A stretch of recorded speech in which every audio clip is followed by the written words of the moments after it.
This is WZRD Chicago 88.3 FM.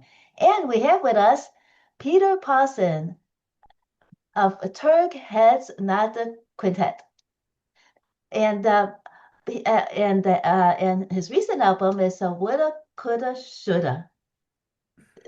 And why that's a very interesting title for an album. So how did that come about, Peter?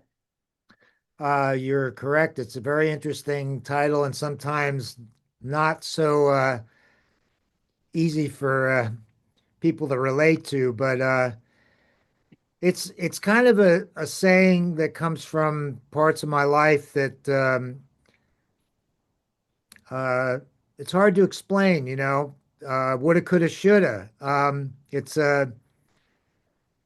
something that you woulda, coulda, shoulda done. Yeah. Well, I think that actually happens all the time with all of us. That's right. That's But it's right. interesting that you chose that name for an album. Did it have something to do with your music, your life? You're in Pennsylvania, right?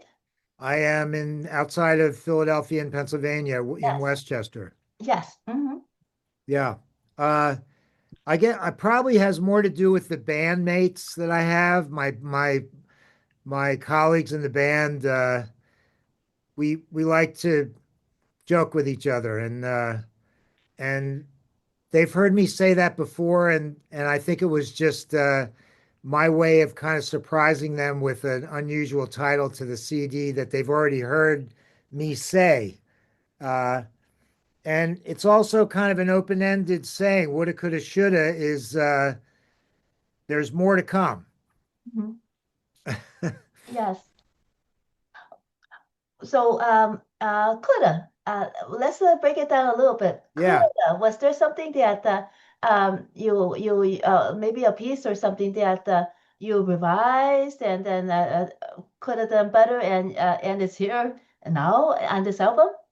That's somewhat correct. I mean, this happens all the time when you're trying to put music together.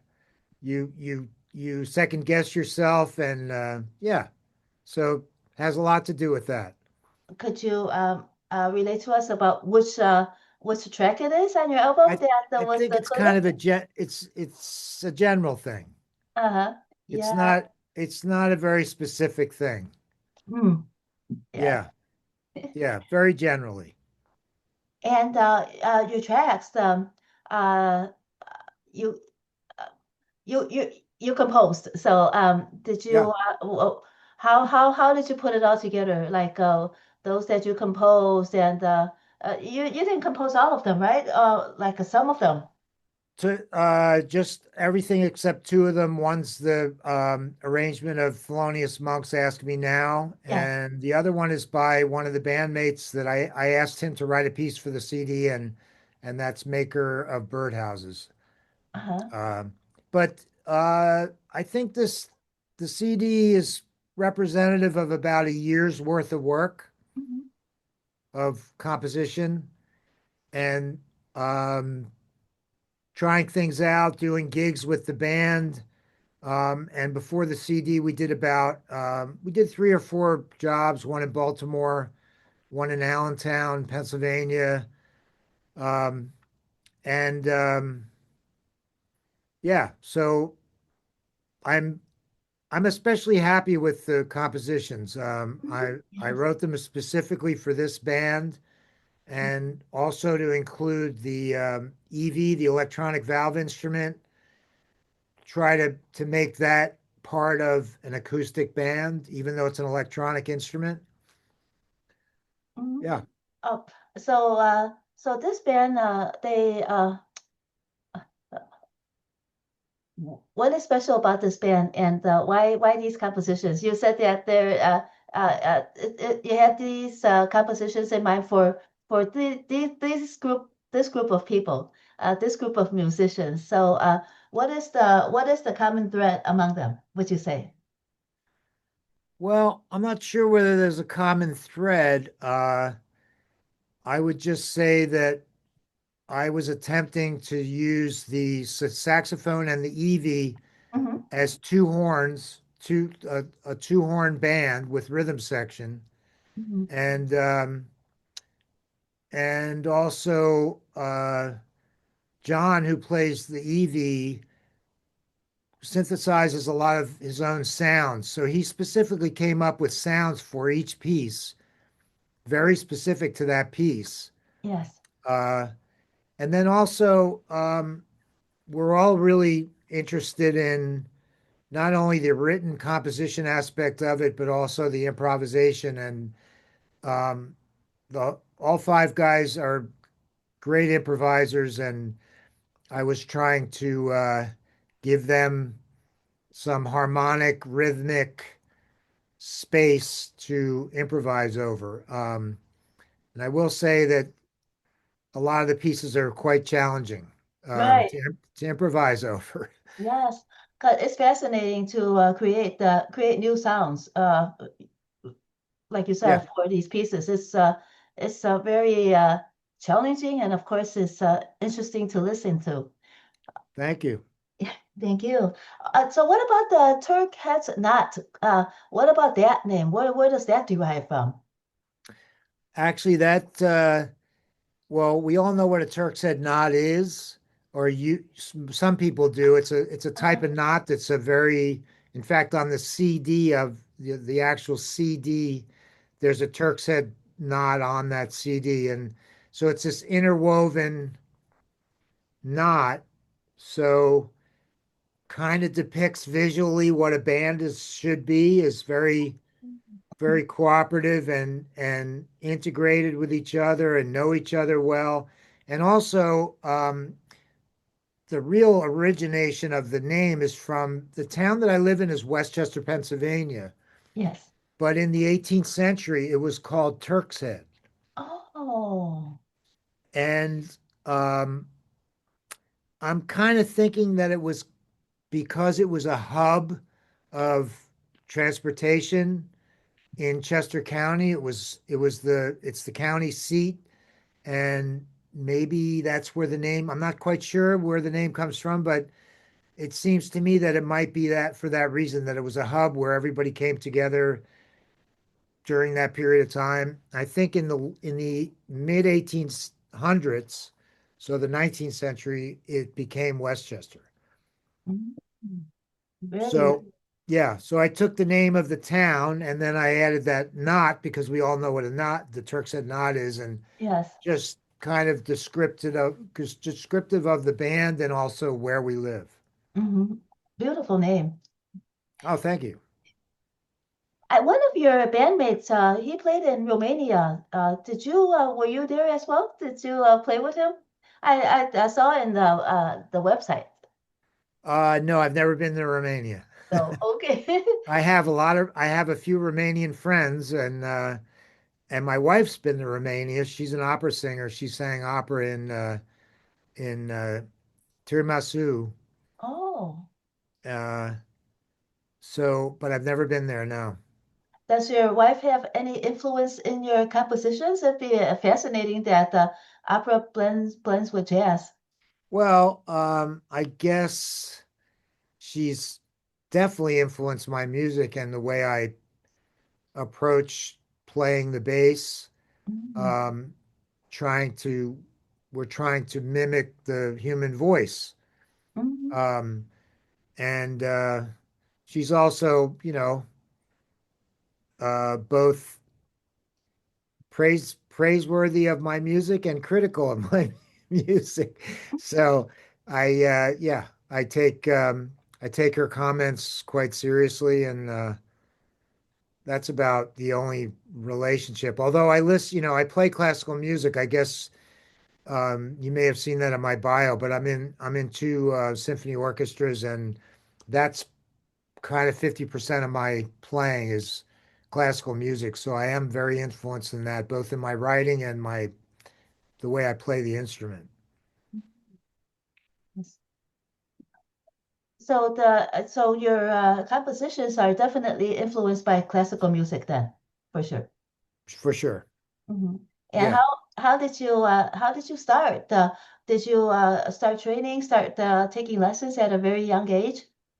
Actually, no. I went to art school when I got out of high school, visual arts. So that's Mhm. and I'm very inspired by the visual arts to this day.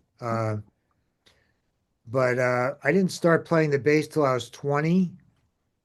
Mm. I played, first instrument was trumpet in grade school. Then played piano through high school and also guitar, but nothing serious. Just casual playing, figuring out rock and roll tunes. Was in a rock and roll band.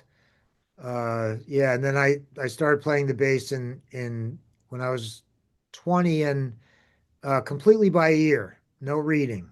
Wow. Just learning stuff by ear and then I eventually went back to school and got 2 degrees and yeah, just kept figuring things out. Yeah. So after you went to school to learn officially how to read music and all that, did you find it easier or to write and to play, or did the learning part add constraints to your uh, performance and composition? Yeah, that's an interesting question. Probably not an answerable question, but I think I was very happy and blessed that I started out just by listening Mhm. and absorbing music by just the audio sound of it. And then, of course, when I started to read music, I wasn't as adept at it as some of my colleagues who've been reading music since they were, 10 years old. So I had a Mhm. lot of catching up to do. Um, in that way, it was a little harder to start reading music later. Yeah, and I'm doing okay now after 50 years of playing. Uh, but uh, I'm I'm glad I have the balance of that, of just playing what's on the page when I read music and also being able to listen also about what's going on around me and relate what I'm doing to what's happening around me. Um, and that's not always the case when you learn how to read music right from the beginning. Um, but I have a lot of colleagues that read music. That's all they do, and they have very good ears, and they listen and they pay attention. And so I don't want to make a blanket statement about what's better and what isn't. I'm just happy that I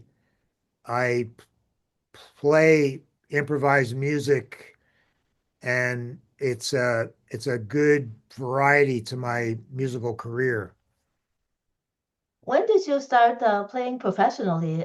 So you went to school about at 20, you said? You after high school you started. Actually, I didn't go to school. I didn't start music school until I was 25. Wow. Uh-huh. And so I did an undergrad degree. Of course, I had gone to art school before, so I had a lot of the academic coursework done. Mhm. So I just took music classes I think it took me 2.5 years to get a music bachelor's degree. And then I took a little bit of time off and played made a living playing. And then I went back to school for a master's degree in classical performance with the assistant principal of the Philly Orchestra was my teacher. And that was, I guess, I was around 30 when I did that. I finished that when I was 32. Um, and I was playing in jazz clubs and doing mostly jazz playing then, but I kind of saw the writing on the wall that that was dwindling. It wasn't as lucrative. There wasn't as many opportunities. Mhm. So that's one of the reasons I went back to school is because I wanted to take some orchestra auditions, which I did. I'm in the Harrisburg Symphony, which is the capital of Pennsylvania. And then I'm principal bass in Allentown Symphony. They're both pretty big regional orchestras. Um, and that supplemented my income, and I'm glad I did because the jazz um, opportunities are not as much as they were when I started playing. Mm. It's really dwindled a lot. There's not as many venues. Um, so I'm glad I'm splitting that between jazz and classical about 50-50. Mm. Yeah, that's a lot of the some other artists they start off in classical training and then end up in jazz. You're the other way around. Yeah. Yeah. So usually I would ask like, so how did the classical affect your jazz? But then now, how did the jazz affect your classical playing and your performances? Uh, it's a little difficult to quantify that. I would say maybe from a listening point of view of paying attention and what's going on around me, not being just focused on what I'm doing myself, but Mhm, I'm very affected by the ensemble, like who's playing around me. It has a big effect on me, and also sound. Um, Quality of sound is really important to me, and I think that is maybe vice versa from what you're talking about. That affects the jazz playing, is having a real astute, um, uh, demanding attitude about how you sound. mhm, I don't, I can't feel good about the music unless there's a good sound mhm. sonically, It you does. know? Mhm. So Yeah. are you able to kind of describe what makes for a good sound? Well, I always think of it as on the bass, it's because it's such a low timbre of an instrument. We try to get, and this has to do with the instrument too, and the strings, and if you're playing with the bow, Mm. um, is to get a what we call a core sound or a fundamental sound where you hear the lower side of the sound, and then also the metal I call it, or the upper register of the sound in combination. So it's a two-dimensional or maybe even more dimensional aspect to sound rather than just a one-dimensional um, kind of uninteresting, Mhm, not complex, and then dynamics and all kinds of tonal colors come into play, and uh, so I think in classical music you have to develop that to a pretty large extent to be able to play with different sounds depending on what is expected out of the music. I think you're trying to say that you have to find that balance where not one sound is overwhelming some other sounds, and then it just has to fit together, and it's hard to find that sweet spot. Yeah, you're right. You're right. And also the other element about the two differences between classical and jazz is a lot of times jazz is amplified, Oh. especially bass, even if the all the other instruments in the group are acoustic. Usually you have to have an amplified bass just to have presence because Oh. it doesn't have a lot of volume on its own. Oh. There's some situations where you can play without an amp and it's fine. Does it Um, depend on the acoustics of the venue? yeah, and the size of the venue and how loud people are talking, which shouldn't be the case, and Mm. how loud the drummer plays. Um, yeah, so you really have to work at getting a amplified sound that sounds like the instrument and not amplified. So I've spent a lot of time searching for that. Mhm. Um, Probably still am searching, but I've found some acceptable combinations right now. So when you're talking about amplify, you actually have the amplifier by you, and then you adjust as needed. Yeah, Mhm. exactly. Wow. So when you're recording, you don't have to worry about that. No, you don't have to worry about that because the microphone is picking up everything. We usually wear headphones to record, so it's balanced volume wise. Mm, I really like that environment, the recording studio environment a lot. mm. Uh, yeah. Does the producer help the balance, or do you listen and then you are the one that signs off on the correct sound? Well, there's two elements to that. When you're usually in a good recording studio, you're each in isolated rooms, or sometimes some people are together and other, like the drummer and the bass player, are in isolated rooms.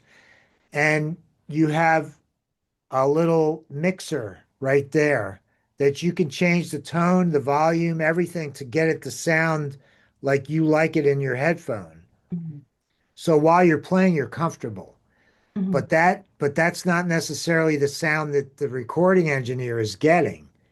So you go into the booth where he is and you listen and then you make comments and he adjusts the EQ and the volume, the balance of the band until everybody's satisfied. So it's kind of a so many faceted process. mhm. And how long did it take for this album, Woulda Coulda Shoulda, to be produced? A Oh, year? it was 2 days.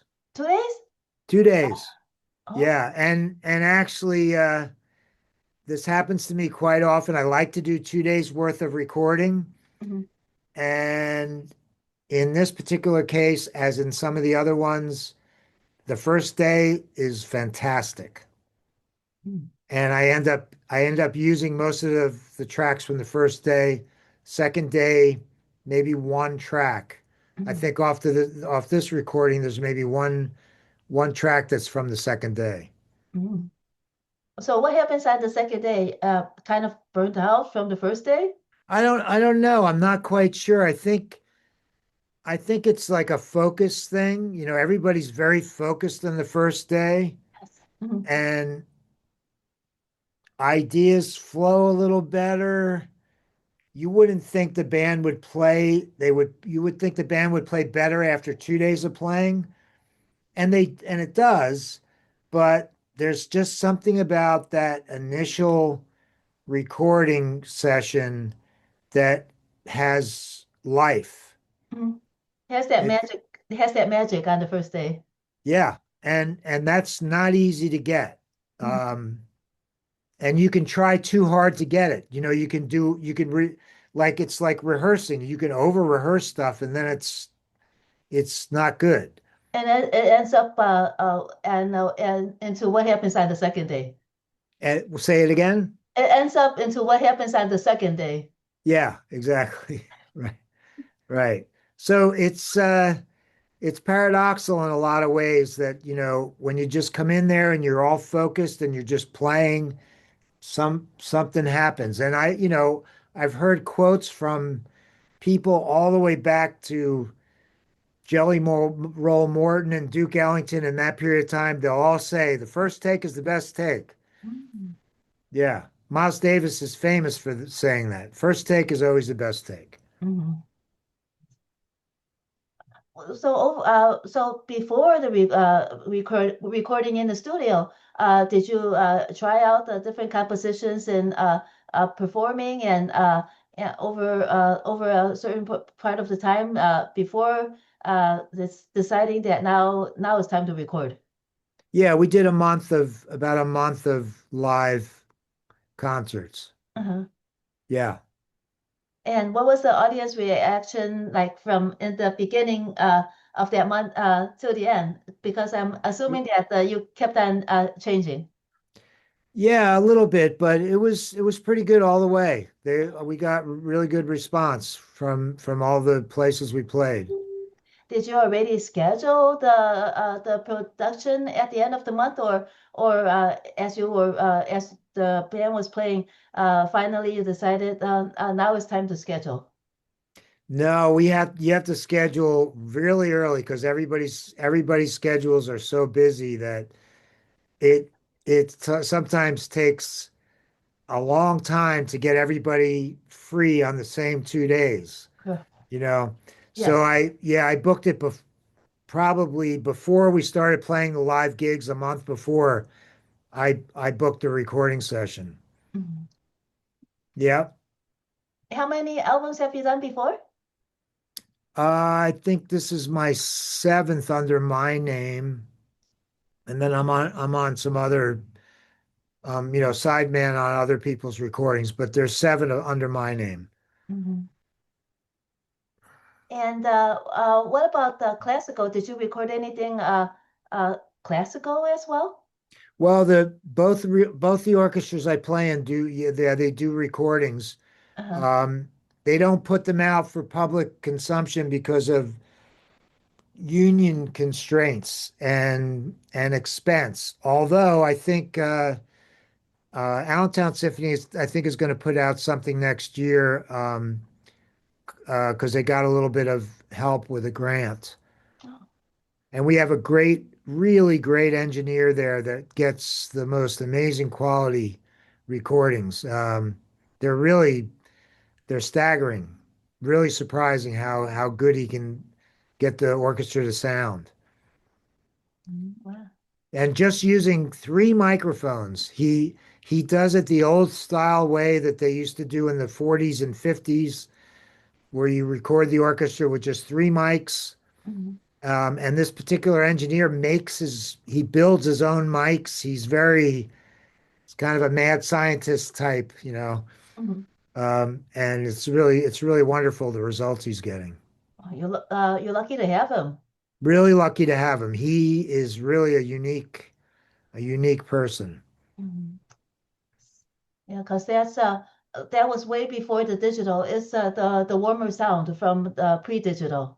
And he uses all the tube preamps and analog, like you said, pre-digital equipment. Then he transfers it to digital from that.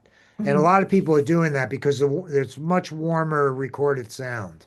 Mhm. Yes. So what are you working on now?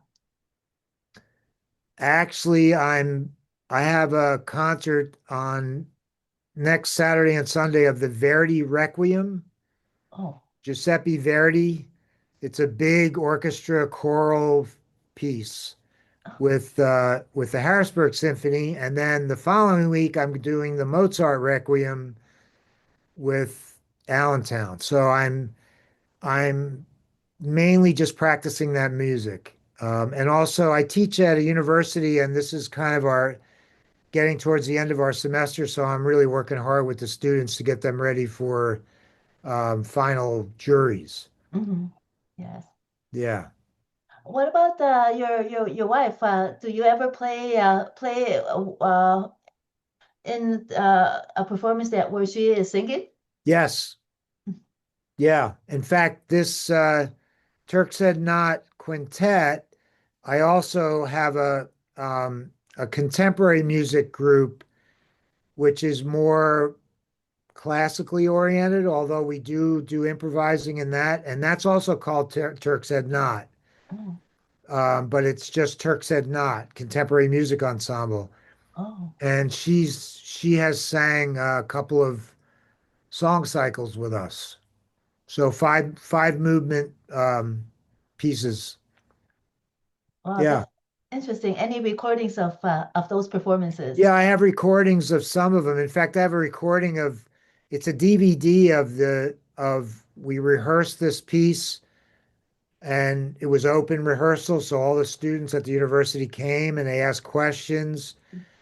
That's one side of the DVD, and the other side of the DVD is the performance we did the following day. Oh, wow. So yeah, I do have. It's called The Making of a Song Cycle. Oh. Is it on YouTube at all? I don't know. Some of it might be. Hmm. Would you know if yes, on what channel? I would love to look it up. I have my own channel, Peter Paulsen. Okay. Well, I'll check it out later. Yeah.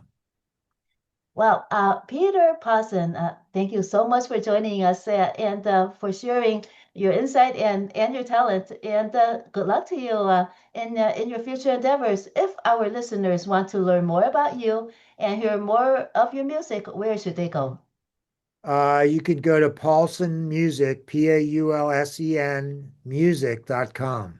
Okay, and That's my website. okay, and your YouTube channel, spell that out too. That would just be Peter, Peter, Paulsen, Paulsen. Awesome. Thank you so much, Peter. Thank you. I appreciate your interest in my music, and I'm so glad you're getting the music out there. It's really important. Yes, it is. Thank you. Thank you so Thank much. thank you.